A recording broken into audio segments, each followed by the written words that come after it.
गण श्रोतागण भाई और बहनों, मातृशक्ति को नमन। चैनल 24 प्लस न्यूज़ के खास विशेष मनमोहक जीवन का उत्थान करने वाला, जीवन की दिशा बदलने वाला, हमें गुण देने वाला और हमारे जीवन को सुखी, शांत और सेवामय बनाने वाला कार्यक्रम पुनरुत्थान में आपका हार्दिक स्वागत है, अभिनंदन है, सत्कार है। पुनरुत्थान का अर्थ होता है पुनर्जागरण। हमारी भारतीय संस्कृति के जो मूल्य गिर रहे हैं उनकी पुनर्स्थापना हम कैसे करें, उसके लिए अलग अलग विषयों के माध्यम से हम प्रतिपादन करते हैं। इसी श्रृंखला के अंदर आज का विषय इतना सुंदर विषय है जो कि मनमोहक करने वाला है। वह विषय है जिन खोजा तिन पाइयां। भाई और बहनों, दर्शकगण, श्रोतागण, ये पूरा दोहा इस प्रकार से है, जिन खोजा तिन पाइयां, गहरे पानी पैठ, मैं बपुरी ढूंढन चली और रही किनारे बैठ। कहने का अर्थ ये है कि मोती पाने के लिए हमें समुद्र की गहराई में जाना होता है। मैं आपको बताना चाहता हूं कि मोती बनता कैसे है। समुद्र के अंदर एक शीप नाम का जीव होता है। तो शीप और स्वाति नक्षत्र हो, जो हमारे ज्योतिष के अंदर 12 राशियां होती है, हर राशि के 2-2 नक्षत्र, 24 नक्षत्र होते हैं। उसमें से एक स्वाति नक्षत्र हो और सीप का मुंह खुला हो और उसमें ऊपर से बरसात की पानी की बूंद, जो अमृत की बूंद है, वो उसके अंदर गिर जाती है तो वह मोती बनती है। बिना स्वाति नक्षत्र के बूंद की कोई दूसरी बूंद गिरती है तो वो मोती नहीं बनता है। इस तरीके से ये शीप बहुत गहरी चली जाती है और खूब गहराई में जाकर के और उस शीप को बड़ा करती है, उसका पालन पोषण करती है। शीप भी वो मोती भी अपने आप के अंदर जीव होता है और जब वो शीप से अलग होता है तब वो निर्जीव हो जाता है। तो भाई और बहनों, दर्शकगण, श्रोतागण, इस कहावत से हमें क्या समझना है कि हमें किसी भी लक्ष्य की प्राप्ति करने के लिए, किसी भी उपलब्धि की प्राप्ति करने के लिए बहुत गहरे यानी खूब परिश्रम करना पड़ता है। तो मैं आपको बताना चाहता हूं कि हम किस तरीके से लक्ष्य की प्राप्ति करें। तो लक्ष्य की प्राप्ति करने के लिए कुछ सूत्र मैं आपको बताना चाहता हूं। सबसे पहला है कि लक्ष्य का निर्धारण, दूसरा यह है कि लक्ष्य की क्रियान्विति, प्लानिंग, और तीसरा यह है संकल्प शक्ति, और चौथा यह है धैर्य, और पांचवा जो सूत्र है कि निराशा का न होना। भाई और बहनों, दर्शकगण, श्रोतागण, हम एक एक सूत्र के ऊपर जो है दृष्टिपात करते हैं। सबसे पहले लक्ष्य का निर्धारण। हम मनुष्य जीवन के अंदर आए हैं और मनुष्य जीवन इस प्रकृति का सर्वश्रेष्ठ जीवन होता है। मनुष्य जीवन बहुत दुर्लभ कहा जाता है। हमारी वैदिक परंपरा में कहा जाता है कि व्यक्ति 9 भव तक लगातार सुकृत करता रहता है, तब उसको मनुष्य भव मिलता है। और इस भवों के अंदर सुकृत नहीं करता और मिस हो गया तो 99 भव के बाद के अंदर वो जो है मनुष्य भव मिलता है। और उसमें भी सुकृत नहीं किया तो 999 भव के बाद में मनुष्य जीवन मिलता है। हमारे जितने भी भारतीय ग्रंथ हैं, उन ग्रंथों ने मनुष्य जीवन की बहुत महिमा गाई गई है। हमारे इस सृष्टि के ऊपर 4 तरह की गति कही जाती है, जिसके अंदर 84 लाख जीवा योनियां उत्पत्ति होती है और असंख्य अनंत जीव उसके अंदर निवास करते हैं। वो 4 गति का मतलब है कि स्थान जिसके अंदर वो निवास करते हैं, और योनि को कहते हैं 84 लाख जीवा योनियां हैं और 4 गति है। गति कौन सी है? नरक गति, तिर्यंच गति, मनुष्य गति और देव गति। नरक गति के अंदर कौन से लोग जाते हैं, जन्म लेते हैं, उस योनि में कौन जाते हैं? बहुत ज़्यादा हिंसा करते हैं, वो रौद्र भाव रखते हैं, प्राणियों को मारते हैं, पंचेंद्रिय प्राणियों को, और लोगों को अधिक से अधिक प्रताड़ना देते हैं, दुखी करते हैं। वो लोग नरक गति में जाते हैं। दूसरा तिर्यंच गति के अंदर जो है हमारे पेड़ है, पौधे है, पशु है, पक्षी है, जो चराचर जगत है वो सारा तिर्यंच गति के अंदर जाता है। तिर्यंच गति के अंदर व्यक्ति मोटे तौर पे जन्म कैसे लेता है कि जो मतलब वो कूट कपट करता है, झूठा मापदोल करता है, झूठ बोलता है, माया करता है, छल कपट करता है, ऐसा व्यक्ति तिर्यंच, ऐसा जीव तिर्यंच गति में जाता है। मनुष्य गति के अंदर कौन जन्म लेता है? जो सरल प्रकृति का हो, परोपकारी हो, दूसरे का सहयोग करने वाला हो और दूसरे को पीड़ा न देने वाला हो, दुखी व्यक्ति को देख करके उसको दुख की अनुभूति होती हो, ऐसा सरल व्यक्ति, सरल व्यवहार करने वाला मनुष्य गति में जाता है। और महान परोपकारी होता है, जो जगत का कल्याण करता है और जगत को सुख पहुंचाता है और जगत का उत्थान करता है, ऐसे परमात्मा के रूप परमार्थी लोग हैं, देवलोक के अंदर निवास करते हैं। ये सभी स्थान चारों ही हमारी इस पृथ्वी के ऊपर है। नार की 7 कहलाती है जो पृथ्वी की गर्भ के अंदर है। और ये जो मनुष्य लोक है इसके अंदर 2 गतियों के लोग निवास करते हैं, मनुष्य गति के निवास करते हैं और तिर्यंच गति के निवास करते हैं। और ऊपर हमारे 26 देवलोक है, 12 जो है देवलोक है, 9 नवग्रही देवलोक है और उसके बाद के अंदर जो है वो ऊपर के देवलोक कहे जाते हैं। 26 देवलोक हमारे ऊपर है। तो ये प्रसंगवश बात आ गया कि इन 4 गतियों के अंदर सर्वश्रेष्ठ 84 लाख जीवा योनियों में सर्वश्रेष्ठ मनुष्य है। तो हमें इतना अमूल्य जीवन मिला है तो जीवन का लक्ष्य का निर्धारण करना चाहिए। जब हमारे समझ में आवे तो हमें निर्धारण करना चाहिए कि मुझे आखिर इस जीवन का कैसे उपयोग करना है। मुझे सन्यासी बनना है, इंजीनियर बनना है, नेता बनना है। हर एक के अलग अलग कर्म होते हैं, हर एक की अलग अलग रुचि होती है। और ऐसा कहा जाता है, होनहार बिरवान के होत चीकने पात।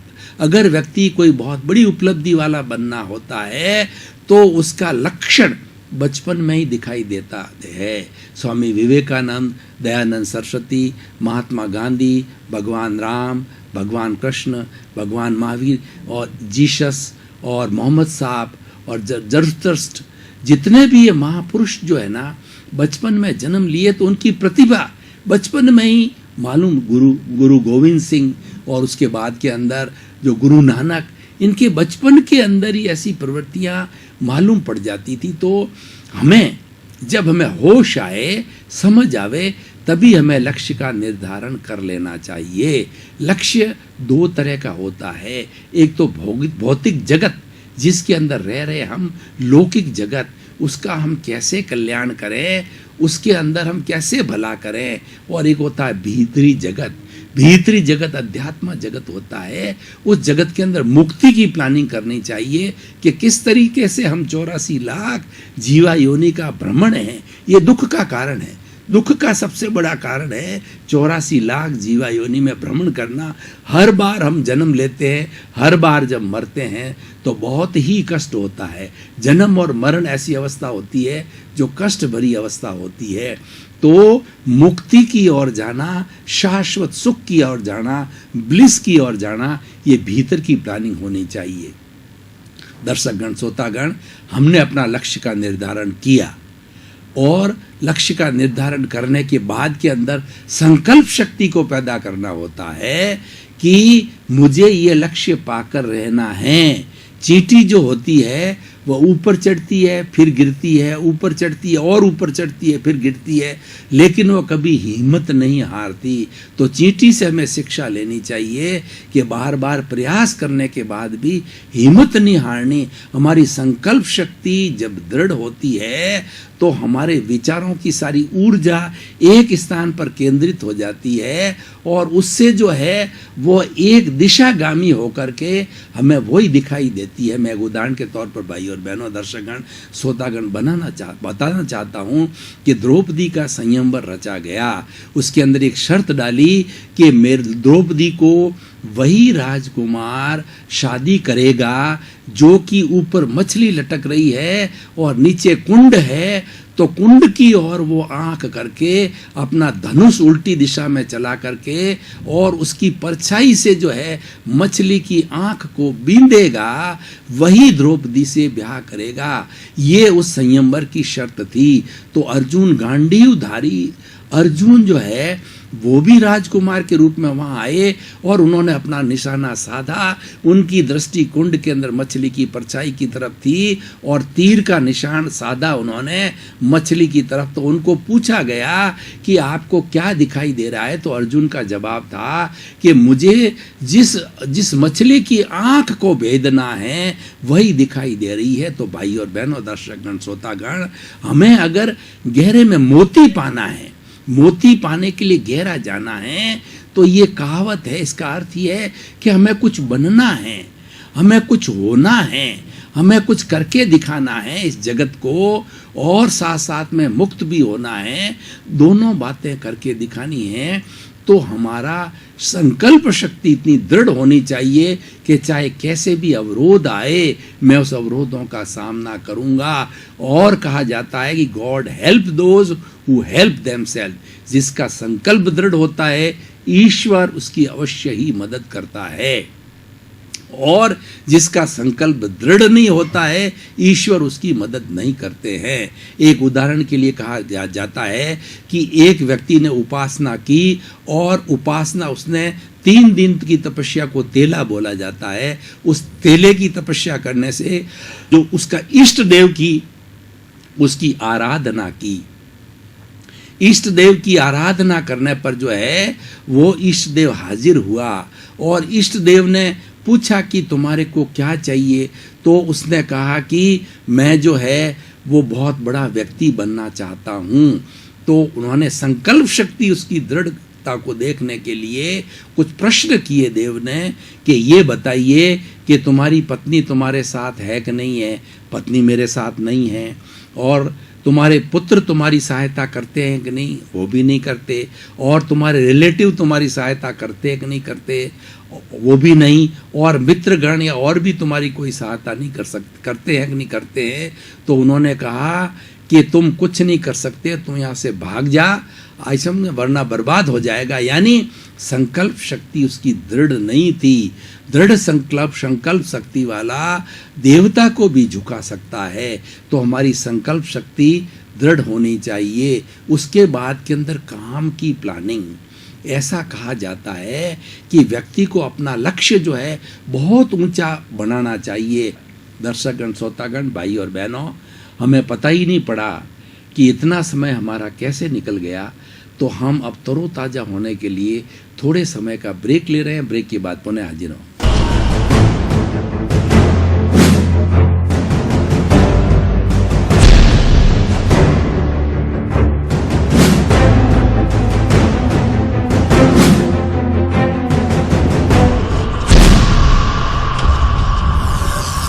और ब्रेक के बाद में ताजगी के अनुभव कर रहे हैं और पुनः अपने निर्धारित विषय के ऊपर हम प्रतिपादन प्रारंभ कर रहे हैं। मैं आपको भाई और बहनों, दर्शकगण, श्रोतागण, आपको बताना चाहता हूँ कि धीरू भाई अंबानी पेट्रोल पंप पे जब वो जीवित अवस्था में थे तो पेट्रोल पंप के ऊपर पेट्रोल भरा करते थे। लेकिन उन्होंने लक्ष्य बनाया कि मैं ऐसी इंफॉर्मेशन टेक्नोलॉजी की जो है मैं व्यवस्था करना, ऐसी इंफॉर्मेशन टेक्नोलॉजी इंडिया में लाना चाहता हूँ, क्रांति लाना चाहता हूँ कि जो है हमारा ये 15 पैसे के अंदर कोई भी संदेश जो है पूरे हिंदुस्तान में नहीं, पूरे वर्ल्ड के अंदर मैं फैला सकता हूँ। मतलब उसको बिल्कुल किफ़ायती करना चाहता हूँ। जबकि उस समय के अंदर अपनी बात को पहुँचाने के अंदर बहुत ही पैसा लगता था, लेकिन उनकी संकल्प शक्ति दृढ़ थी। तो संकल्प शक्ति के आधार पर उन्होंने मोबाइल के हिसाब से इंफॉर्मेशन टेक्नोलॉजी का जितना था उसका विकास किया। और आज हम देखते हैं कि किस तरीके से पूरे विश्व के अंदर किफ़ायत रूप से हम बैठे बैठे बात कर सकते हैं। उसमें जो ये रिलायंस की जो क्रांति है, धीरूभाई अंबानी की संकल्प शक्ति है, वो बहुत काम आई है। इसी तरीके से हमारे बड़े बड़े कॉरपोरेट ग्रुप्स है, बिड़ला जी है, बांगड़ जी है, डालमिया जी है, सिंघानिया जी हैं, ये बड़े बड़े इन्होंने संकल्प दृढ़ किए। और हमारा जो स्टील किंग जो है अशोक मित्तल है, उन्होंने पूरा वर्ल्ड के अंदर वो स्टील किंग बन गए संकल्प शक्ति के जरिए। तो हमारी संकल्प, और सबसे बड़ी बात है कि हर व्यक्ति को इस जगत में भगवान ने 24 घंटे काम करने के लिए दिए हैं, 25 घंटे किसी को नहीं दिए हैं। तो हमारी प्लानिंग बड़ी होगी, हमारा लक्ष्य बड़ा होगा तो प्लानिंग भी बड़ी होगी। कोई व्यक्ति ये सोचे कि नहीं मुझे तो लखपति बनना है, 1 लाख रुपया जीवन में अर्जित करना है, तो बिल्कुल छोटी जो है वो ठेला लगाएगा और धीरे धीरे धीरे करके जीवन भर में 1 लाख रुपया इकट्ठा कर देगा। और धीरूभाई अंबानी और ऐसे बड़े बड़े सेठ जो है वो कहते हैं मेरे को तो आकाश के हाथ छूना है। तो जब वो छू ही नहीं सकते तो आप देखिए कि वो कोशिश करते हैं, उनकी प्लानिंग कितनी ऊंची होती है। इसीलिए कहा गया है हमारा लक्ष्य इतना बड़ा होना चाहिए कि चाहे हम पहुंच भी नहीं सके, लेकिन उस लक्ष्य के बड़े होने से हमारी प्लानिंग बड़ी, संसाधन बड़े, सोच बड़ी, उससे हमारा हर तरीके से सहयोग मिल जाता है। व्यक्ति जब चरे वेती चलते रहो, हमारा लक्ष्य अच्छा होना चाहिए। ये सबसे बड़ी ध्यान रखने की है कि लक्ष्य ऐसा ना हो किसी को कष्ट देने वाला, समाज में अराजकता फैलाने वाला, बैड एलिमेंट्स के रूप के अंदर और समाज के अंदर एक भ्रष्ट रूप का जो लक्ष्य हो। जैसे कई लोग जो है ड्रग्स का काम करते हैं, कई लोग ये जो है बूचड़ खाने चलाते हैं, हिंसा का काम करते हैं। तो ऐसा कार्य नहीं करके और जगत कल्याण का, जिसमें खाने पीने की वस्तुएं हैं, रोटी, कपड़ा, मकान, शिक्षा, चिकित्सा, ये हमारी मूलभूत जो आवश्यकताएं हैं, इनके भरण पोषण के लिए कोई व्यक्ति अच्छा कार्य हाथ में लेता है और सेवा का कार्य लेता है, उसके अंदर नैतिकता से कार्य करता है, तो निश्चित रूप से जो आगे बढ़ता ही जाता है। तो ये एक प्लानिंग का विषय हुआ। अब भाइयों और बहनों, दर्शकगण, श्रोतागण, मैं आपको एक उदाहरण देना चाहता हूँ। बाबा रामदेव कितने बड़े लक्ष्य के धनी हैं, कितने बड़े भाग्यशाली हैं कि वो मात्र जो है योग गुरु के रूप में, योग प्रशिक्षक के रूप में आज से 15-20 साल पहले उन्होंने अष्टांग योग का मात्र आसन प्राणायाम का विषय लिया और वो विश्वव्यापी बन गए। उन्होंने देखिए कितनी बड़ी प्लानिंग की, उन्होंने मीडिया का सहयोग लिया, उसके अंदर वो बहुत कामयाब रहे और उन्होंने शिविर लगाए और मीडिया के माध्यम से पूरे विश्व के अंदर, कई देशों के अंदर वो शिविर का जो है कार्यक्रम उनका बढ़ता गया, वो बहुत पॉपुलर होते गए और पॉपुलर होने के बाद में बड़ा अर्थ का उन्होंने अर्जन किया। और वो योग गुरु के बाद के अंदर पतंजलि जो है के रूप में, मेरे ख्याल से बाबा रामदेव जी जो है सुई से लगाकर बड़ा से बड़ा हमारा वीडियो कहिए या बड़ा से बड़ा कार्य जो हमारे काम आता है, खाने का, पीने का, कॉस्मेटिक्स का, ऐसा कोई कार्य नहीं है, साबुन, कपड़ा वगैरह ऐसा कोई कार्य नहीं है, घी, तेल वगैरह जो बाबा जी मैन्युफैक्चर नहीं करते हैं, आज वो 10,000 करोड़ से ऊपर के लोग केवल 20 साल के अंदर, ये उनकी संकल्प शक्ति, उनकी प्लानिंग, और दूसरा वो क्वालिटी मेंटेन करते हैं और वो समाज के कल्याण की बात करते हैं, समाज के अंदर ऐसा प्रोडक्ट देते हैं या ऐसी बात बताते हैं जो समाज विरोधी नहीं होती, इसलिए वो पॉपुलर हो गए। तो अब देखिए कई बार क्या होता है कि हमारी संस्कृति के अंदर ज्यों-ज्यों व्यक्ति उन्नति करता है त्यों-त्यों दूसरे लोगों को उससे जलन हो जाती है।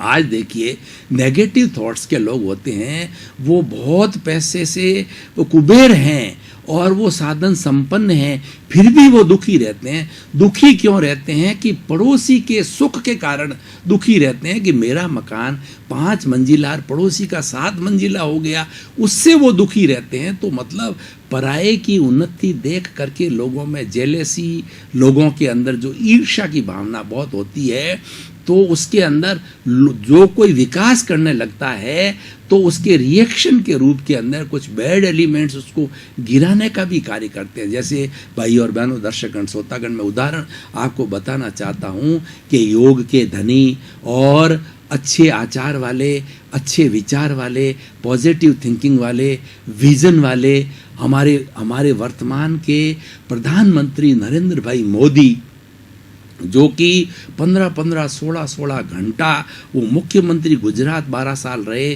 3-4 साल से प्रधानमंत्री है, 16 वर्षों से लगातार वो ऐसी तपस्या करते। उनके मन में एक ही चिंता है कि मेरे देश का हर नागरिक का उदय हो।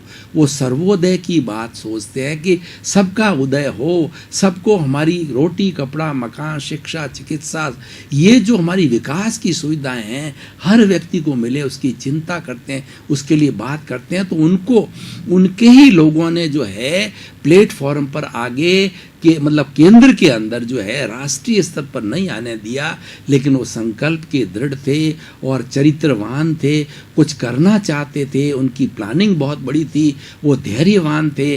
उन सब बातों को जो है उन्होंने पिया, उसको सहन किया धैर्य के द्वारा, और धीरे धीरे जितने भी संकट के बादल थे यानी विरोध करने वाले थे उनके मित्र बन गए, क्योंकि उन सब लोगों ने परखा, इनकी संकल्प शक्ति को परखा, इनके धैर्य को परखा और इनके लक्ष्य को परखा और इनके जो प्लानिंग को परखा। इस कारण वो असफल हुए और वो भारत में नहीं विश्व के जो है 206 देशों के अंदर पॉपुलर है, और आज माना जा रहा है वर्ल्ड का the best prime minister of world is Narendra भाई मोदी। और उन्होंने यूएनओ के अंदर उनको 15 मिनट को बोलने के अंदर टाइम दिया गया, लेकिन उन्होंने 35 मिनट तक उनको अलाउ किया। उनके लेक्चर के अंदर इतनी ताकत थी, इतना आकर्षण था कि सारे देश के लोग सुनना चाहते थे। और उन्होंने जो हमारा 2 अक्टूबर को जो गांधी जी का जन्मदिन है वो अंतर्राष्ट्रीय अहिंसा दिवस के रूप में स्थापित किया।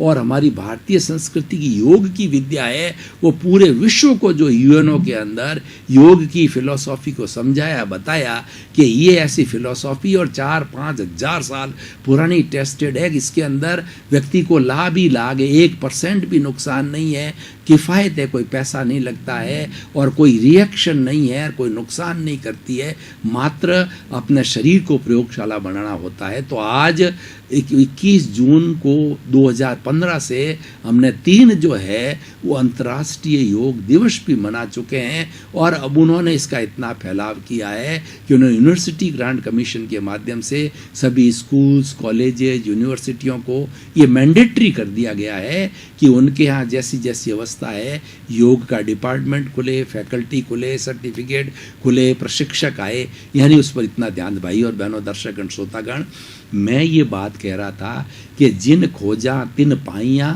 गहरे पानी पैठ, मैं बपूरी ढूंढन चली रही किनारे बैठ।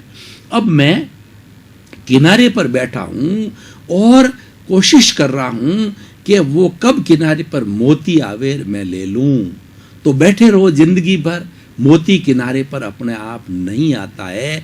मोती के लिए मास्क पहन करके और भीतर प्रशिक्षण प्राप्त करके, और प्रशिक्षण सुधा नहीं तो डूब जाए अंदर, सारी विधि विधान को साथ लेकर के मास्क पहन करके गहरे गहरे रिस्क लेकर के जाना पड़ता है। जब बहुत गहरे जाने के बाद के अंदर वो शीप नाम के जो है मोती, जो जिस मोती वाली शीप मिलती है और वो मोती इकट्ठे किए जाते, एक एक मोती 1.25 लाख का और करोड़ों रुपए के मोती होते हैं, और वो समुद्र की जो है गहराई के अंदर मिलते हैं, किनारे पर बैठ करने से नहीं होते हैं। तो इसका अर्थ ये हुआ कि आप कुछ करना चाहते हो, कुछ होना चाहते हो, कुछ बड़ा बनना चाहते हो, कुछ दुनिया को दिखाना चाहते हो, तो किनारे बैठ करके मात्र स्वप्न लेने से, मात्र चिंतन करने से तुम लक्ष्य की प्राप्ति नहीं कर सकते। लक्ष्य की प्राप्ति, दर्शकगण, श्रोतागण, भाई और बहनों, पुनरुत्थान कार्यक्रम आपका चहेता कार्यक्रम हो रहा है। आज हम कहीं पर जो है पता करते हैं तो लोग पुनरुत्थान कार्यक्रम की अच्छी विशेषता बताते हैं कि इससे हमारे बच्चों के अंदर, हमारी सोसाइटी के अंदर चेंज आ रहा है, क्योंकि पुनरुत्थान कार्यक्रम का उद्देश्य है जगत कल्याण करना है। आप सबका जीवन मंगलमय हो, आनंदमय हो, जगत के सभी प्राणियों को सुख मिले और सभी प्राणी सर्वे भवन्तु सुखिनः सर्वे भवन्तु निरामया। आपका जीवन आनंदमय हो, मंगलमय हो, प्रेममय हो, सुखमय हो। आपके प्रति मंगल भावना, शुभकामना।